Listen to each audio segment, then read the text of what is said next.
Maayong adlaw kaninyong tanan nga nagpaminaw karon ning tulumanon, kini ang akong suliran.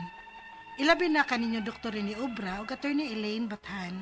Ingon man sa mga artista nga maghatag og kinabuhi ning akong suwat suliran. Ako si Jean, 32 anyos, minyo apan wa pay anak. Taga Toledo City, Cebu. Punto legal kining akong suliran. Kabahin kini sa kaso sa akong igagaw nga tawgon ta lang sa pangan nga Marlon nga napriso na karon. 23 anyos ni siya og napasangin lang ni siya nga nanlugos. Aron niyo sabtan, ingon ini ang mga panghitabo.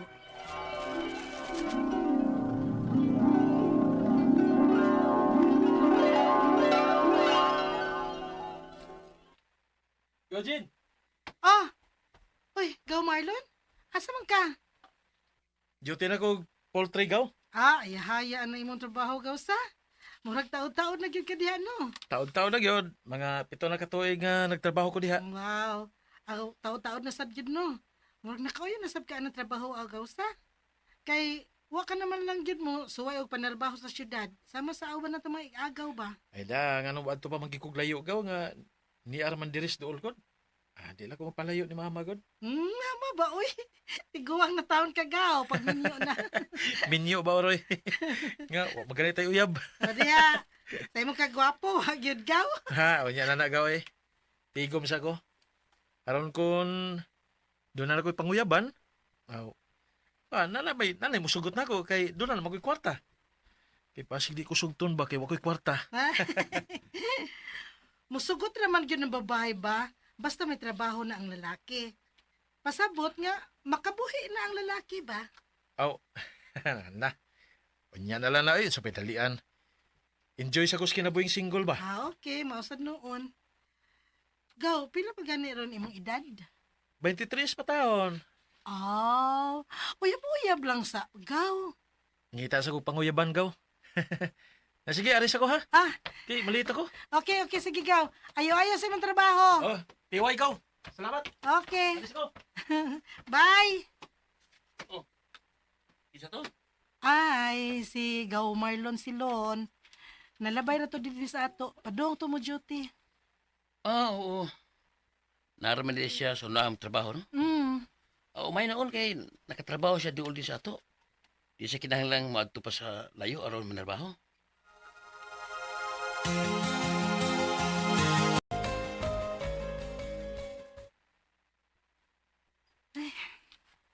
Kadaghan, nabili na ko bulingon. Manlaba di ay ko ron. Human ako pang limpyo. Kinsa maning nagmarites nga manlaba pabaya ko. Ay, si mama man di ay ni. Lama! Hello, Jean. Ay, nanawag si Tia Perline mo na ako. Kaya ang imo ko nung ikagaw ka si Marlon, kidakop ko nos mga pulis. Ha? Usa may sa? Naglugos ko no. Ginoo ko. Kinsa may ang gilugos ma? Sus, minor ni edad para ba ko no. Ang apo sa Tag-Iyas Poultry nga 13 anyos pa. Hala, ginoo ko in town. Tinuod ba gud na ma? Ay, maulagi pasagil sa mga apuhan sa bata nga gilugos ang ilang apo ni Marlon. Hala, uy.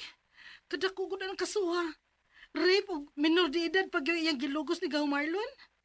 Alam mo, murag lisod-lisod yun ang kasuhada. Pero, tinuod basad gud na, ma? Na, murag dili mo kung makatuo nga, makabuhat ni Ana si Gaw Marlon.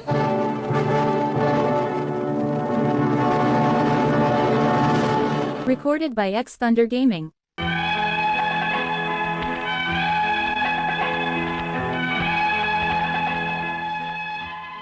Sa akong pagkaila sa akong igagaw, dili man siya ingon ana nga pagkatao.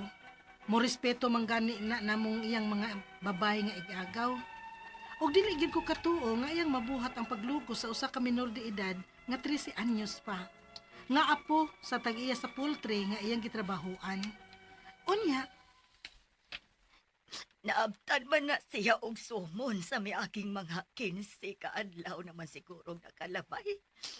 Og mauna to ganina, nagidakop na gyud siya. tinuod ba gud nang nabuhat ni Gaw Marlon ngadto sa apo sa tag-iya sa poultry tiya? Ambot lagi ana, Jinoy. Kaya Wa man mo ang ko ng imong igagaw nga nabuhat na niya. Mao ba di tiya? Wa gyud kuno na niya mabuhat nga tus bata. Pero ang bata nga gi-interview sa DSWD, katulo kuno siya lugusa ni Marlon. Katulo. Ah, Kalisod sa danang tuhuan oy. O kung tinuod man gani na. ay, Nganong naabtan pamantaon og katulo? Sa primero unta to siya nireklamo. Paabot pa di siya nga maabtan pagkatulo siya lugusa. Og lugos ba bagoy tawag ana? ang pasagil sa bata nga gibayran kuno siya og 300 pesos ni Marlon. Na, samot. Naabay lugos nga magpabayad. Mo na siguro nga magpausab pa. Hangtod nga niabot og katulo kay mo dawat sa diya siya bayad. Pero wa man gyud mo ang kun ana si Marlon Chin. Wa niya lugosa ang bata. Ug wa siya maghatag og kwartas bata human og lugos. Ani na lang siguro tiya. Basig masetol pa ni oy. So ayan na hangyo ang ginikanan sa bata. Kung pwede ba nga ilan na lang iatras ang kaso o ilang pasangal ni Gaw Marlon ba? Kaya wa man gyud ka nabuhat ang Gaw Marlon. Ay, unsaon man na Ginoy. O ba nang tika tiya? Adtoon ta ang ginikanan sa bata. Dili may makabuotan ng kasuha. Kaya ang DSWD man ang nagpaluyo sa kaso sa among anak. Ha? Pero sir, wa man gyud kuno na mabuhat sa akong anak sa inyong anak. Usaywa! Usaywa! Nga mo man na isugilon sa akong anak? Sakto sa paghuna-huna nga akong anak, nebaw mi nga nagtugan sa tinuod o gituhuan sa mga pulis o taga DSWD ang testimonya sa among anak. Maong mapriso gid ang anak ninyo. Kinimabdos na bagyod ang among anak. Unsa?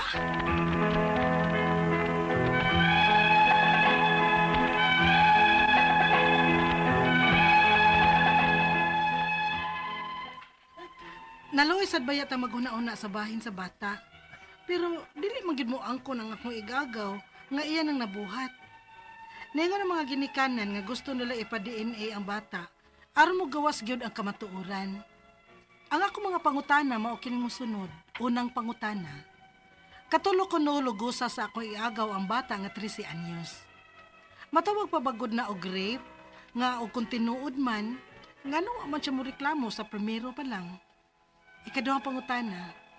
Matod sa bata, gihatagan ko no siya og 300 pesos sa akong igagaw matag lugos.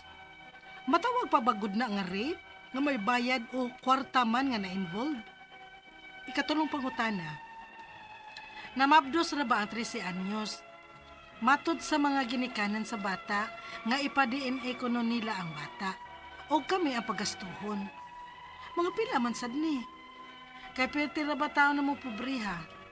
Naara ba ning DNA sa Cebu? Ikaw pa to katapos ang pangutana. Kung mapamatud-an nga dili ang akong igagaw ang amahan sa bata, pwede ba may mubaws o kaso nila? Unsa man sang kasuha? Kay nisuway may eksitol untaan ni kasuha. Giingnan man mi nila nga dili na masetol kay ang DSWD na ang nagpalayo ning kasuha. Tinuod ba na? Palihog, tabangi og tambagi ko. Kini ang akong suliran, Jean.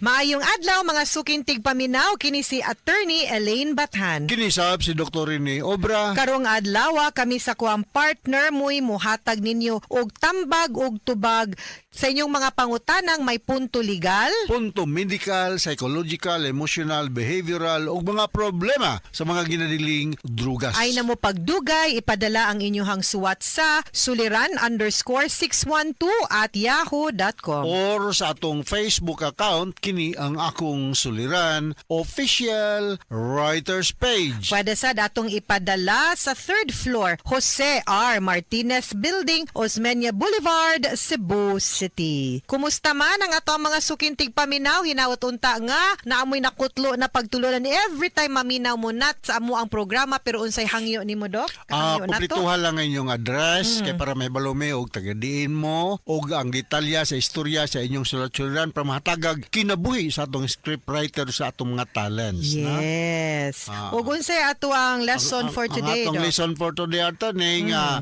dili lang gyud ta mo give up immediately o diha dayon kung unsa may mga kakulian ning kinabuhi no. No retreat, no surrender. Correct. Kay ang kana kunong kanang successful people no. Wa gyud na sila'y kanang history. Why usa nila nga walay history nga nagkadagma, nagkapangos-pangos before sila mahimong successful, no? Correct. Naamang yun na, di mang yun na kanang dire-diretso gyud usay mapandol gyud ta. Mapandol gyud ka. Part of life. Wa kanang successful kuno sila kay because they tried 1,000 ways nga ning fail sila. Yes, tinuod. Eventually pagka 1,001 diya pa sila ning succeed. Tinuod. Mao na. So ato ang letter sender karong adlaw. Ang atong sender ato ni si Jane, 33 years old, taga Toledo City. Yes, so my Ay. BFF for Liza Calisar dinha sa Toledo City Hall. Hello. Oh, kanang Doktora Liway Intienza o Dr. Musot diha sa Toledo City. No, ako ni mga estudyante attorney. Yes. Nagana din silang pasyente diha. Mista naman mga taga Toledo City ug mga Yes. taga Balamban, no? Taga Buanoy, taga Prinsa, daghang tag mga kailada, no? Okay. So ang atong letter sender si kinsa ni siya, si Jane to, no? Taga Toledo City. Toledo City. Yes. 23 sorry, asa ni siya? Si Jane? Punto legal, no? Kabayan Punto kini legal. sa iyang igagaw ko, no? Yes, Oh. kay napasanginlan man eh. No? So, Napriso manggod. unang pangutana, napriso ang igagaw 23 ni years Jane. old niya, napriso napasanginlag rape, Doc. Oh. Katulo ko no lugusa sa akong igagaw ang bata nga 13 years old. Matawag pa ba gyud ni nga rape nga og kun tinuod man nganong wala man siya mo reklamo sa permiro pa lang nga pag-rape. Katulo gi rape. Nga nganong sa pagka third na diha pa nang reklamo. 13 years old, no? You know, with all the more reason nga kanimang kong mga bata are very vulnerable. With all the more reason nga giprotektahan ni siya sa balaod. Di ka mag-expect nga ang bata or even any woman of age gani mo reklamo right away kung gilugo sila kay dili ni ingon ana nga gidapog lang ka, gikasab-an ka, gipakauwawan ka. Ang kaning kasong rape is not just an ordinary abuse nga gisumbag ka, gisinghagan ka. Kaning ordinary rape ang imuhang pagkatao giabuso, gihugaw-hugawan and lisod kaayo to come out right away. It takes a while even to process what happened to you. It takes a while to come out, to be strong nga mupagawas nga sa risgo nga maulawan ka and ma-judge ka sa society nga hugaw ka or gipanamastamasan ang imuhang pagkababay. Dili na ingon ana ka sayon uy. Ayaw mo pag-ingon nga kay abi na rape kag kas mo gawas dayon or kay abi katulo na ka na rape wala dayon ka mo reklamo. Dili na tinuod nga gi-rape ka, dili na ingon ana ka sayon gyud. And that is very understandable for any woman who is a victim of rape. Okay? Ikaduhang pangutana. Matod sa bata, gihatagan ko no siya og 300 sa akong igagaw matag lugos. Matawag pa ba ni nga rape nga may bayad o kwarta man nga na-involve? Yes, ngano unsay basihan nato tungod sa iyahang pagka-menor di edad. 13 years old. 13 years old. Giabusuhan siya, gigamit siya, nakighilawas sa pinaagi sa puwersa, pagpangilad, pag-take advantage sa vulnerability sa usa ka inosente in town nga bata. Ang katong paghatag niya kwarta, sorry na lang gyud, Jane ha, ni aggravate pa to. Gisamutan pa hinuon niya nga gihaylo niya kwarta ang inosente nga bata. Ang bata nga 13 anyos wa nakasabot sa balor sa 300. Para sa 13 anyos dako kaayo na, no? And gi-give up niya ang iyahang pagkababay without understanding the consequences and gi-take advantage, no? Sa imuhang igagaw. If it's really true nga iyahang gi-rape na, no? These situations maka-aggravate hinuon. Dili hinuon na makapainosente. Ikatulong pangutana.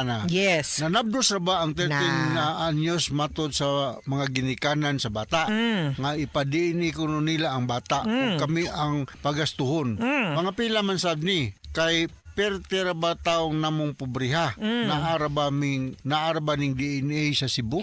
I think naani sa mga diagnostic centers na naapod tay DOH nga makatabang na to for the DNA test, no? So you might want to go to Soto siguro, Doc, no, to ask them kung, or sa DOH mismo, Department of Health, and kaning mga diagnostic centers, I don't want to mention them kay muratag mo advertise, pero naagyod na I know of mga diagnostic centers nga mobuhat og DNA, but I think DOH can also get the specimen unya ipada, no, sa either regional office or sa Manila para ma-test, no, ang sample para mapamatuod nato kung imo bang igagaw mo'y nakaamahan anang bataa og siya gani then positive samot nga naay rape. Na rape gyud. Posible sa ning bata mo dawat sa nig 300 sa uban nga muhatag og 300. Yes, pero regardless, Doc, Bitaw, minor no? manggod. Oh, mao. So kinsa pa tong nanghatag niya 300, makasuhan sa to sila gyud og rape.